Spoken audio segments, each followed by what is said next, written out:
நாடு முழுவதும் வங்கிகளின் வாராக்கடன் 4 விழுக்காடாக குறைந்திருப்பதாக புள்ளி விவரங்கள் வெளியிடப்பட்டிருக்கும் நிலையில் அதை வங்கித்துறையை சார்ந்தவர்கள் ஏற்க மறுத்திருக்கிறார்கள்.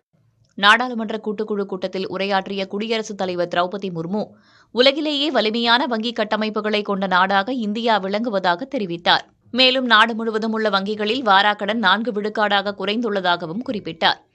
இந்நிலையில் இந்த புள்ளிவிவரங்களை வங்கித்துறை சார்ந்தவர்கள் திட்டவட்டமாக மறுத்துள்ளனர். அரசு வெளியிட்டுள்ள இந்த புள்ளிவிவரங்கள் நம்பத்தகுந்ததாக இல்லை என தெரிவிக்கின்றனர்.